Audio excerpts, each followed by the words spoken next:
Assalamualaikum warahmatullahi wabarakatuh. Perkenalkan, nama saya Sadam Aliaji. Saya dari Universitas Mercu Buana, Teknik Sipil 2019. Di sini saya akan mempresentasikan hasil dari tugas besar kedua Bahasa Indonesia yang berjudul Bahasa Indonesia Diminati dan Dipelajari oleh Bangsa-Bangsa di Dunia. Yang pertama, kenapa bahasa Indonesia diminati dan dipelajari oleh bangsa-bangsa di dunia? Indonesia adalah negara kepulauan yang besar. Terdapat sekitar 17.504 pulau besar maupun kecil. Indonesia juga merupakan negara yang memiliki daya tarik tersendiri untuk dikunjungi. Tak heran, banyak orang asing dari berbagai negara yang datang ke Indonesia baik untuk melanjutkan studinya, bekerja, maupun untuk sekedar berwisata. Hal ini membuat mereka menganggap penting untuk mempelajari bahasa Indonesia.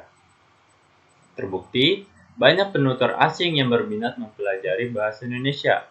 Penutur asing menganggap bahwa bahasa Indonesia adalah bahasa yang mudah untuk dipelajari. Bahasa Indonesia dapat menarik minat penutur lain untuk mempelajarinya. Menurut mereka, bahasa Indonesia lebih mudah untuk dipelajari dibandingkan bahasa Cina ataupun Jepang. Untuk masalah perkembangan bahasa Indonesia di dunia internasional. Sejak diikrarkan sebagai bahasa nasional pada Sumpah Pemuda tanggal 28 Oktober 1928 dan ditempatkan sebagai bahasa negara dalam pasal 36 Undang-Undang Dasar 1945, bahasa Indonesia hingga saat ini telah mengalami perkembangan yang sangat pesat. Seiring kemajuan dicapai oleh bangsa Indonesia di era global, peran Indonesia dalam pergaulan antar bangsa juga telah menempatkan bahasa Indonesia secara resmi ditempatkan sebagai bahasa asing kedua oleh dunia. Pada 2009 lalu, bahasa Indonesia secara resmi ditempatkan sebagai bahasa asing kedua oleh pemerintah daerah Ho Chi Minh City, Vietnam. Kemudian, berdasarkan data Kementerian Luar Negeri pada tahun 2012, bahasa Indonesia memiliki penutur asli terbesar kelima dunia, yaitu sebanyak 4.463.950 orang yang tersebar di luar negeri. Bahkan, Ketua DPR Republik Indonesia dalam sidang ASEAN Interparliamentary Assembly atau disingkat dengan AIPA ke-32 pada tahun 2011 mengusulkan bahasa Indonesia sebagai salah satu bahasa kerja atau working language. Dalam sidang-sidang AIPA, fakta-fakta tersebut mendukung usaha meningkatnya fungsi bahasa Indonesia sebagai bahasa internasional yang sedang digalang Kementerian Pendidikan dan Kebudayaan atau tingkat Kemdikbud melalui program BIPA atau Bahasa Indonesia bagi Penutur Asing. BIPA adalah program pembelajaran keterampilan berbahasa Indonesia atau berbicara, menulis, serta membaca dan mendengarkan bagi penutur asing. Saat ini, setidaknya ada 45 negara yang menjadi peserta BIPA dengan 174 tempat pelaksanaan BIPA yang tersebar di negara-negara. Paling banyak yaitu di Australia. Antusiasme warga negara lain, terutama mahasiswa asing terhadap bahasa Indonesia sangat tinggi. Dalam program DRI atau Dharma Siswa Republik Indonesia, bahasa Indonesia menjadi jurusan terfavorit para peserta survei tahun 2012. 65% bahasa Indonesia, 30% seni budaya, kulinari dan turisme 3% dan lain-lainnya 2%. Program DRI ini adalah program beasiswa bagi mahasiswa asing yang negaranya memiliki hubungan diplomatik dengan Indonesia untuk belajar di Indonesia.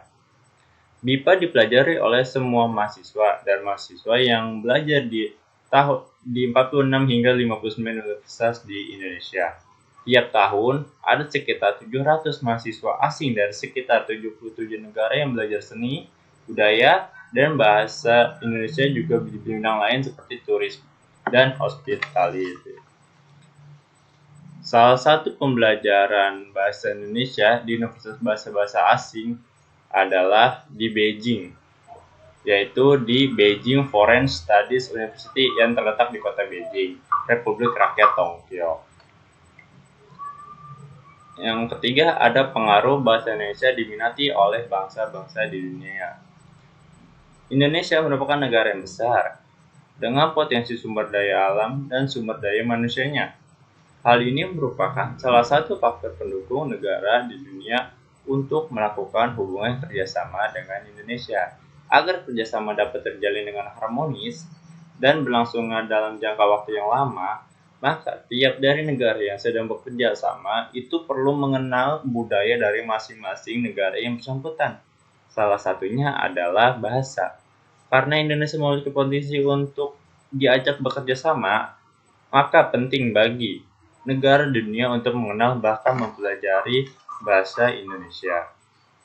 Tujuan utama bangsa lain atau penutur asing belajar bahasa Indonesia tidak lain dan tidak bukan adalah untuk dapat berkomunikasi bila mereka berada di Indonesia.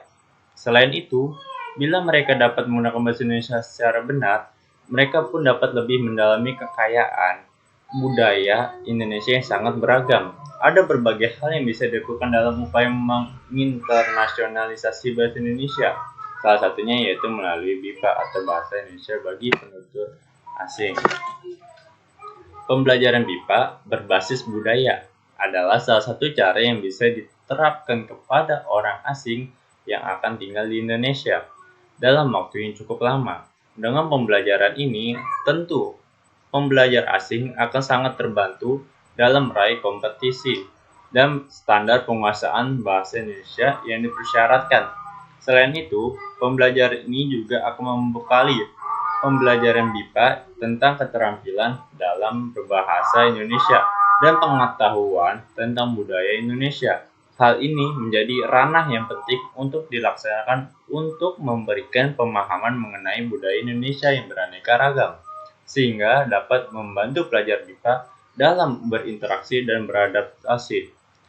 Pembelajaran BIPA tidak hanya bertujuan agar pembelajar menguasai bahasa verbal, tapi juga konsep budaya serta adat istiadat di Indonesia, yang juga menjadi komponen esensial untuk diketahui oleh pembelajar asing. Melalui pembelajaran BIPA yang berbasis budaya diharapkan akan memudahkan proses internasionalisasi bahasa dan budaya Indonesia, terutama di tingkat ASEAN. Pembelajaran BIPA nantinya bisa mengenal bahasa dan budaya Indonesia dengan baik sehingga akan menjadi bekal mereka ketika menetap di Indonesia. Pembelajaran yang dirancang seperti itu tentu juga akan berkontribusi besar dalam mengenal dan memberikan pemahaman mengenai bahasa dan budaya Indonesia yang unik di mata dunia internasional. Dengan demikian, pembelajaran BIPA tidak hanya memahami kaidah bahasa Indonesia, tetapi juga bisa berkomunikasi dengan baik dan benar sesuai konteks bahasa Indonesia yang multikultural. Hal ini sangatlah penting sebab konteks kultur di Indonesia dengan negara ASEAN lain tentunya sangat berbeda. Dan kita masuk ke kesimpulannya. Bahasa Indonesia merupakan bahasa yang diminati oleh bangsa lain karena bahasa Indonesia secara struktur bahasanya lebih mudah dipahami. Logat pelafalan dan yang tertulis pun relatif sama. Selain itu, bahasa Indonesia juga lebih mudah dihafalkan karena banyak kosakata asing yang diserap ke dalam bahasa Indonesia. Sehingga orang asing yang belajar bahasa Indonesia dapat dengan mudah cepat menghafal kosakata tertentu. Dan tujuan utama bangsa lain belajar bahasa Indonesia adalah untuk dapat berkomunikasi bila mereka berada di Indonesia. Selain itu, bila mereka dapat menggunakan bahasa Indonesia secara benar, mereka pun dapat lebih mendalami kekayaan budaya di Indonesia yang sangat beragam. Sekian presentasi yang saya jelaskan, kurang lebihnya mohon maaf. Wassalamualaikum warahmatullahi wabarakatuh.